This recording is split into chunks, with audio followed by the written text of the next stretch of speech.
नमस्कार दोस्तों, एक बार फिर से स्वागत है आपका स्पेशल करंट अपडेट में। मैं हूं केवल आपके सामने। आज हम दृष्टि पीसीएस के इस स्पेशल करंट अपडेट प्रोग्राम में बात करने वाले हैं बीते एक सप्ताह में चर्चा में रही प्रमुख खबरों के बारे में। वे खबरें जो परीक्षा की दृष्टि से आपके लिए महत्वपूर्ण हो जाती हैं। सप्ताह भर में आपने इन्हें जरूर देखा होगा, कहीं ना कहीं पे इन्हें पढ़ा होगा अगर आप डेली करंट अफेयर पढ़ रहे हैं तो। लेकिन हफ्ते में एक बार ऐसा दिन होता है जब आपको उनका रिवीजन भी कर लेना चाहिए, और इसी रिवीजन को ध्यान में रखते हुए ये स्पेशल करंट अपडेट हर वीकेंड में आपके सामने आता है। तो इस सप्ताह कौन सी खबरें थी, इसी स्पेशल करंट अपडेट में वीकेंड प्रोग्राम में हम इसे देखने वाले हैं। तो चलिए, सबसे पहले दुनिया के 20 सबसे प्रदूषित शहरों में भारत के कितने देश हैं? ऑप्शन है 7, 13, 17 या 5। सही जवाब क्या है? सही जवाब है 13। दुनिया के 20 सबसे प्रदूषित शहरों में जिनकी वायु सबसे ज्यादा प्रदूषित है, उसमें से 13 जो हैं वो भारत के ही हैं। और ये रिपोर्ट किसने दी है? 7वीं वार्षिक विश्व वायु गुणवत्ता रिपोर्ट IQ एयर, जो कि स्विस कंपनी है, उसने दी है। तो इसमें से वो देश कौन से हैं? बर्निहाट जो है मेघालय का, वो दुनिया का सबसे प्रदूषित शहर है जो कि भारत में है। फिर उसके बाद दूसरे नंबर पर दुनिया का सबसे प्रदूषित शहर दिल्ली है, जो कि भारत में ही है और भारत की राजधानी है। इसका मतलब दुनिया की सबसे प्रदूषित राजधानी भारत है। इसके अलावा और भी भारत के, जैसे मुल्लानपुर है, उसके अलावा फरीदाबाद 6वें नंबर पे है, लूनी 8वें पे है, न्यू दिल्ली 9वें में है। फिर उसके बाद सियालकोट पाकिस्तान में है, गुरुग्राम 13 नंबर पे है। फिर उसके बाद सियालकोट पाकिस्तान तो ये 12 नंबर पे है, लेकिन ये भारत का नहीं है, भारत का ही देखते हैं। 13 नंबर पे गुरुग्राम है, 14 नंबर पे गंगानगर है, 16 पे ग्रेटर नोएडा, 17 पे भिवानी, 18 पे मुजफ्फरनगर। फिर उसके बाद हनुमानगढ़ 19 और नोएडा 20। अब आप सोचिए कि कितनी बड़ी संख्या में 20 में से 13 तो भारत के ही हो गए।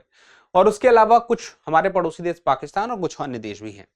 लेकिन बात सिर्फ इतनी सी नहीं है, बात यह है कि मेघालय, जो नाम आपने कम सुना होगा, सबसे प्रदूषित शहर, यह हैरान करता है। उसके बाद यह पता चलता है कि भारत में जो हम पार्टिकुलेट मैटर 2.5, जो कि बहुत ही महीन कण होते हैं जो हमें नुकसान पहुंचाते हैं, हमें बहुत सारी बीमारियां दे सकते हैं, ये जो इनका स्तर है काफी ज्यादा है। 2024 में हम देखें तो 50.6 माइक्रोग्राम प्रति घन मीटर है, जो कि 23 की तुलना में कम हुआ है, लेकिन बहुत ज्यादा है जितना सामान्य होना चाहिए। ठीक है, तो और इसी की वजह से मनुष्यों की, जो हम देखें भारत में, हम देखें जीवन प्रत्याशा है 5.2 साल की गिरावट आई है। बड़ी बात है। ठीक है, तो 7 ऐसे देश हैं जिनकी हवा सबसे साफ है। वो कौन से हैं? तो Australia, New Zealand, Bahamas, Iceland, Barbados, Grenada और एस्टोनिया। ये 7 ऐसे हैं जिनकी हवा सबसे बेहतर है। और उसके अलावा 5 ऐसे देश हैं जिनकी हवा सबसे खराब है, जिसमें पहले नंबर पे चाड है, दूसरे नंबर पे बांग्लादेश है, तीसरे में पाकिस्तान है, चौथे में कांगो है, 5वें में भारत है। भारत ने यहां टॉप किया, नहीं करना चाहिए था। उसके बाद हाल ही में किस देश में ट्रेन हाईजैक की घटना हुई? कौन सा देश है वो? Pakistan, Bangladesh, Netherland, Canada. क्या है सही जवाब? पाकिस्तान। पाकिस्तान में ट्रेन हाईजैक हुई। वहां के बलूचिस्तान प्रांत की राजधानी क्वेटा, वहां से ट्रेन निकल रही थी, पेशावर जा रही थी, लेकिन रास्ते में ही बोलन नामक क्षेत्र में, जहां पे बहुत सारे हम कह सकते हैं टनल बने हुए थे, उन्हीं टनल में से एक टनल के पास में विस्फोट होता है। और उसके बाद बलूचिस्तान लिबरेशन आर्मी के जो लोग होते हैं वो उसे हाईजैक कर लेते हैं। जैसे कि पाकिस्तान, अमेरिका और ब्रिटेन एक आतंकवादी संगठन 2006 से मान रहा है। अब बात ये आती है कि इनकी मांग क्या है? बलूचिस्तान को एक अलग देश का दर्जा दिलवाने को लेकर के इनकी पूरी जद्दोजहद कई सालों से चल रही है, क्योंकि बलूचिस्तान वो क्षेत्र है जिसको लेकर के कहा जाता है कि वह अपने आप में ऐसी रियासत थी जो अपने आप को स्वतंत्र देश के रूप में आगे बढ़ाना चाहती थी, लेकिन 1948 में पाकिस्तान ने जबरन उनका विलय करा लिया। और उसके बाद से अब जो है वहां पे जो संसाधन है, उन संसाधनों का इस्तेमाल या उसका दोहन या उसका फायदा बलूचिस्तान के लोगों को नहीं हो रहा है, बल्कि वो बाकी प्रांतों को हो रहा है, पाकिस्तान के दूसरे क्षेत्र को हो रहा है। और यही नाराजगी है, और इसी वजह से ये सब कुछ हो रहा है। तो इसी वजह से ट्रेन हाईजैक हुई। ट्रेन का नाम जाफर एक्सप्रेस है।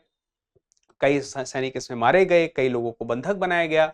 और इसके बाद पाकिस्तान सरकार ने कहा कि उसने भी कई लोगों को, बलूचिस्तान लिबरेशन आर्मी के कई लोगों को ढेर किया है।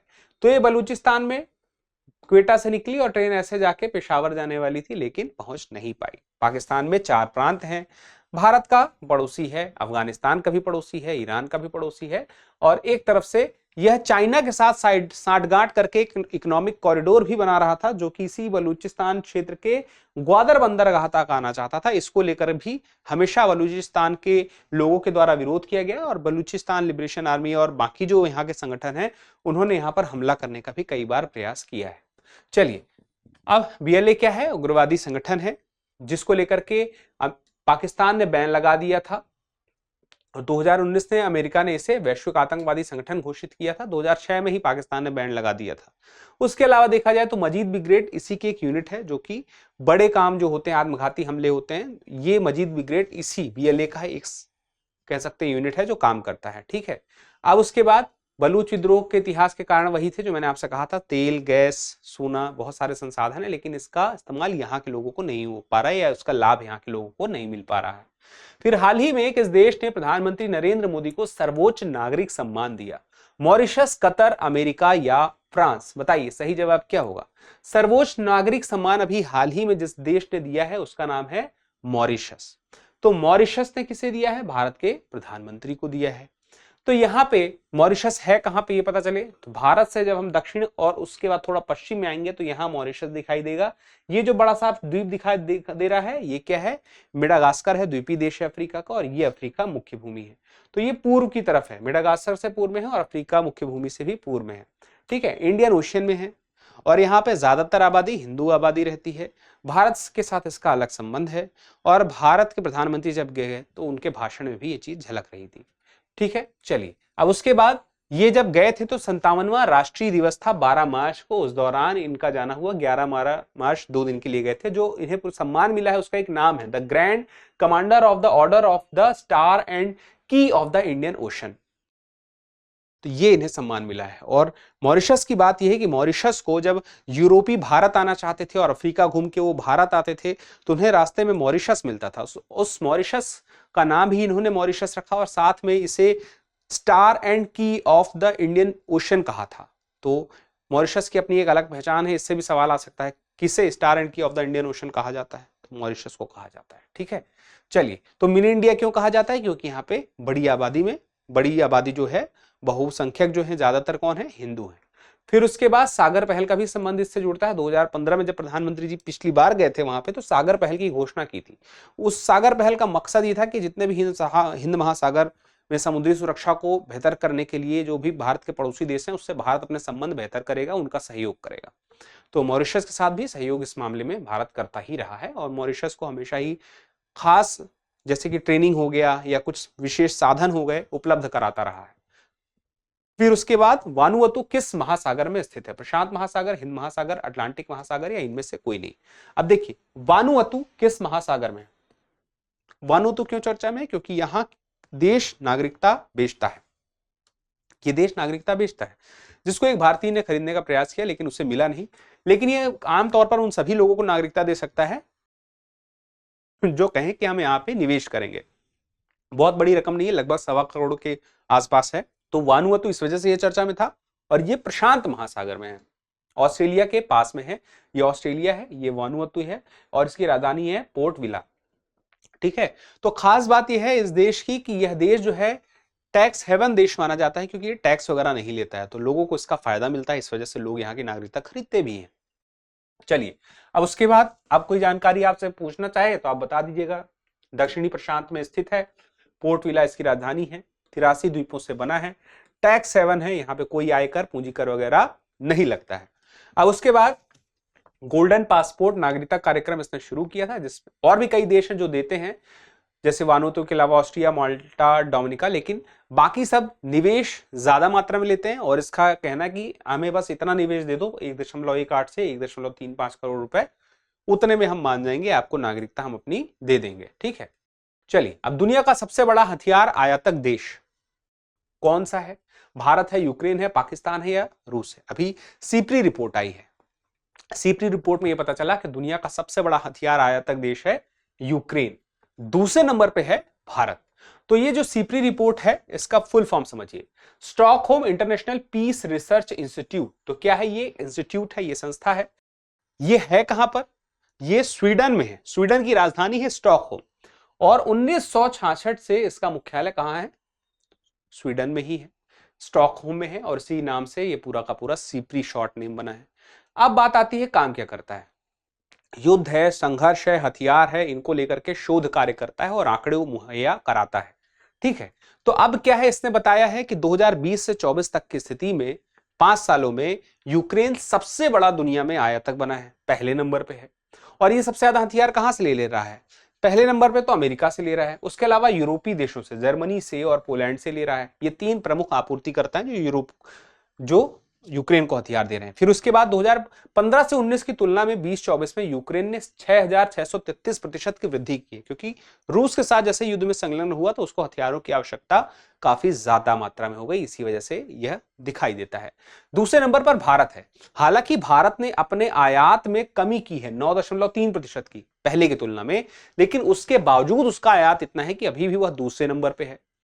तो अब ये देखें, कमी की है लेकिन आयात अभी भी इसका दूसरे नंबर पर है। और दुनिया के कुल आयात में 7.6% भारत आयात करता है, भारत की हिस्सेदारी है। उसके बाद भारत किससे किससे आयात करता है, तो देखिए भारत रूस से सबसे ज्यादा आयात करता है। हालांकि रूस से आयात में उसने कमी की है, इस बात को थोड़ा ध्यान से समझिए।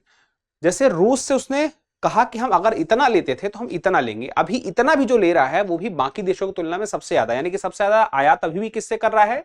रूस से ही कर रहा है।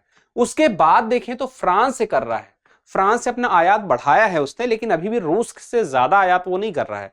फ्रांस से बढ़ाने के बावजूद, यानी कि तुलनात्मक रूप से फ्रांस से जितना लेता था उससे अब और ज्यादा ले रहा है, लेकिन रूस से ज्यादा अभी भी नहीं ले पा रहा है जितना रूस से वो भारत लेता है। तो 21% फ्रांस से लेता है, 14% अमेरिका से लेता है, 36% हम कह सकते हैं रूस से लेता है। स्पष्ट हो गया। अब उसके बाद ये 3 प्रमुख हो गए। अब पाकिस्तान की बात करें, पाकिस्तान ने अपने हथियार आयात में वृद्धि की है, 61% बढ़ा दिया है, और चीन पर सबसे ज्यादा निर्भर है क्योंकि चीन से 81% हथियार आयात करता है। तो ये सारी जानकारी जो मिली सिप्री रिपोर्ट से, ये महत्वपूर्ण है। अब आगे आ जाते हैं, वैश्विक आतंकवाद सूचकांक 2025 में शीर्ष स्थान पर कौन सा देश है? पाकिस्तान, बुर्किना फासो, सीरिया, इनमें से कोई नहीं। आतंकवाद का सबसे प्रभावित क्षेत्र कौन सा है, यही बताना है। तो वैश्विक आतंकवाद सूचकांक 2025 के हिसाब से सही जवाब जो होगा बुर्किना फासो होगा। अफ्रीकी क्षेत्र है, ठीक है, अफ्रीका में है। दूसरे नंबर पे कौन है? दूसरे नंबर पे पाकिस्तान है। पाकिस्तान में बहुत सारी घटनाएं हुई, लेकिन बुर्किना फासो पहले नंबर पे है। ठीक है, अब देखिए यह सवाल बड़ा महत्वपूर्ण है। सर्वाधिक टाइगर रिजर्व किस राज्य में है? मध्य प्रदेश, महाराष्ट्र, उत्तराखंड या गुजरात? क्या है सही जवाब? सही जवाब है महाराष्ट्र में है सर्वाधिक टाइगर रिजर्व। कितने हैं? मध्य प्रदेश में कितने हैं? मध्य प्रदेश में है सर्वाधिक 9 है। जो 9वां बना है वो कौन सा टाइगर रिजर्व बना है? माधव राष्ट्रीय उद्यान, उसे टाइगर रिजर्व का दर्जा मिला है। माधव राष्ट्रीय उद्यान टाइगर रिजर्व बन गया है, 9वां है, और सबसे ज्यादा है किसी राज्य में टाइगर रिजर्व तो मध्य प्रदेश में है। देश की बात करें तो पूरे देश में कितने हैं? 58 है। ये 58वां है पूरे देश के स्तर पे बात करें तो। माधव राष्ट्रीय उद्यान कहाँ है? शिवपुरी जिले में है। और ये वो क्षेत्र है जहां पे मुगल शासक थे, जो अंग्रेज थे, जो सिंधिया थे, वो यहाँ पे शिकार करने आते थे, तो उनके द्वारा शिकार किया जाता था। लेकिन इतने शिकार किए गए कि यहाँ बाघ 70 के दशक में दिखना बंद हो गए, और उसके बाद फिर प्रयास किए गए तो आज की डेट में 5 बाघ वहां पर हैं। कुछ बाघों को वहां पर अभी हाल ही में और लाया गया है जिससे उनकी संख्या को और बढ़ाया जा सके। तो ये सवाल भी आपके लिए बेहद महत्वपूर्ण था। तो अब सारी बातें हो गई। अब एक छोटा सा सवाल है आपसे। सवाल बहुत आसान है, उम्मीद है कि आप इसका जवाब दे देंगे अगर आपने पूरा सेशन देखा है तो। एक रिपोर्ट जो आती है सीप्री, वो सीप्री रिपोर्ट को जारी करने वाली जो संस्था है उसका मुख्यालय कहां पे है? आप मुझे कमेंट करके बताइएगा। मैं आपको ऑप्शन देता हूं। ए में है स्टॉकहोम, बी में है पेरिस, सी में है जिनेवा, और डी में है ढाका। तो इस सवाल का जवाब जरूर दीजिएगा, क्योंकि जब आप जवाब देते हैं तो हमें और बेहतर करने की प्रेरणा मिलती है। जल्दी मिलते हैं अगले सेशन में, तब तक के लिए स्वस्थ रहें, मस्त रहें। डियर व्यूअर्स, अपने एग्जाम की तैयारी को और बेहतर करने के लिए हमारे चैनल को लाइक, शेयर और सब्सक्राइब करना न भूलें।